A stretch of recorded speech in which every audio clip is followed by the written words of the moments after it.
The War of 1812, a titanic clash that lasted from 1812 to 1815, was like a second act of the American struggle for self-assertion and respect.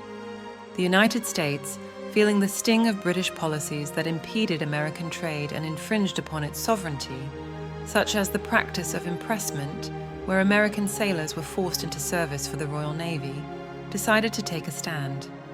The war was a cauldron of conflicting ambitions and cultures.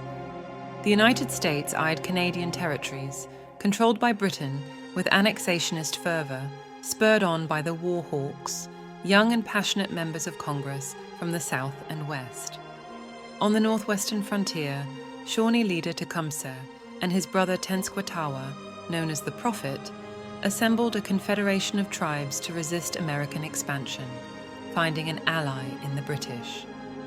In June 1812, the US declared war, and the tapestry of battle was unfurled across land and sea. The Americans faced early defeats. Detroit was surrendered without a fight, and an invasion of Canada was repelled. But the tides of war are ever changing.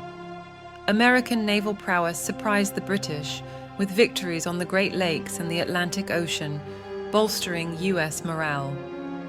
The British blockade of the American coast crippled trade and led to rocketing prices and financial panic, yet it was not enough to break the American spirit. The British burned Washington, D.C. in 1814, a firestorm that engulfed the White House and the Capitol. But the resilient President Madison and his government quickly regrouped, and the defense of Fort McHenry in Baltimore inspired Francis Scott Key to pen the poem that would become the national anthem. Far to the south, Andrew Jackson, who would rise to the presidency, became a national hero at the Battle of New Orleans, a battle fought after the peace treaty had been signed, but before the news had reached American shores. His motley force of militia, free African Americans, pirates, and regulars defeated the British in what became a legendary American victory. The Treaty of Ghent, signed on Christmas Eve of 1814, restored the status quo ante bellum, meaning no territorial gains were made by either side.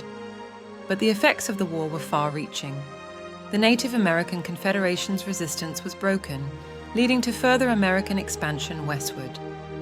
The US military gained confidence and respect, and the nation itself felt a newfound sense of unity and purpose.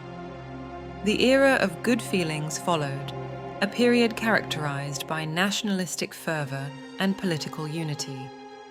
The War of 1812, with its storied battles, iconic moments, and colorful characters, was a crucible in which the identity of the young United States was forged. It was a conflict that tested the resilience of a nation and its people, a dramatic chapter in the story of America's journey on the world stage.